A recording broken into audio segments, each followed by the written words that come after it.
ভগৱান শ্ৰীকৃষ্ণই অৰ্জুনক গীতাত দিয়া জ্ঞান অনুসৰি মানুহৰ খং কেনেকৈ উঠে আৰু প্ৰকৃত সৎ আৰু সিদ্ধ কোনজন পুৰুষ হয় তাৰ বিষয়ে আপোনালোকে এই ভিডিঅ'টোত জানিব পাৰিব।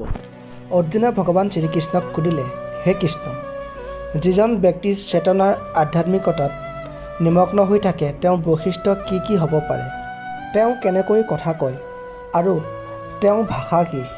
তেতিয়া ভগৱান শ্ৰীকৃষ্ণই ক'লে, হে অৰ্জুন, যেতিয়া কোনো মানুহে মানসিক ধৰ্মৰ পৰা উদ্ভৱ হোৱা সকলো ইন্দ্ৰিয়ৰ সন্তুষ্টি কামনা ত্যাগ কৰে আৰু যেতিয়া তেওঁৰ মনটোৱে এইদৰে শুদ্ধ হৈ আত্মাৰ সন্তুষ্টি লাভ কৰে তেতিয়া তেওঁ বিশুদ্ধ ঐশ্বৰিক চেতনা লাভ কৰে, যি তিনি তাপৰ সান্নিধ্যতো মনত বিচলিত নহয় বা সুখত আনন্দিত হয় আৰু যি মোহ ভয় আৰু ক্ৰোধৰ পৰা মুক্ত তেওঁক স্থিৰ মনৰ ঋষি বুলি কোৱা হয়।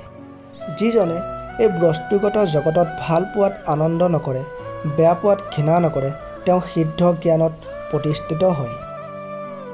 যেনেকৈ কচুৱাই নিজৰ অংগবোৰ নিজৰ খোলাৰ ভিতৰত আঁতৰাই লৈ যায়, ঠিক তেনেদৰে ইন্দ্ৰিয় বস্তুৰ পৰা ইন্দ্ৰিয়বোৰ আঁতৰাই লোৱাজনো সিদ্ধ চেতনাত দৃঢ়ভাৱে প্ৰতিষ্ঠিত হয়।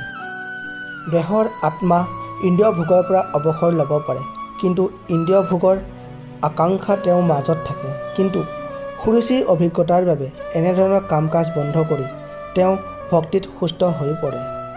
হে অৰ্জুন, ইন্দ্ৰিয়বোৰ ইমানেই শক্তিশালী আৰু দ্ৰুত যে ইন্দ্ৰিয়বোৰক নিয়ন্ত্ৰণ কৰিবলৈ চেষ্টা কৰা বিবেচনাশীল মানুহৰ মনকো আগুৰি ধৰে।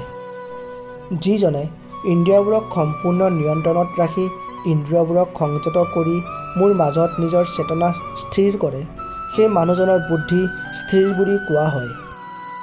ইন্দ্ৰিয়ৰ বস্তুৰ বিষয়ে চিন্তা কৰি থাকোঁতে সেইবোৰৰ প্ৰতি মোহ গ্ৰহ লৈ উঠে আৰু এনে মোহৰ পৰা কামনাৰ জন্ম হয় আৰু তাৰ পিছত কামনাৰ পৰা ক্ৰোধৰ প্ৰকাশ পায়। ক্ৰোধৰ পৰা সম্পূৰ্ণ মোহ আৰু মোহৰ পৰা স্মৃতি বিভ্ৰান্ত হয়। স্মৃতি বিভ্ৰান্ত হ'লে বুদ্ধি ধ্বংস হয় আৰু বুদ্ধি ধ্বংস হ'লে মানুহৰ পুনৰ বস্তুগত অস্তিত্বৰ গাত পৰে, অৰ্থাৎ মানুহজন ধ্বংসৰ পথে আগবাঢ়ে।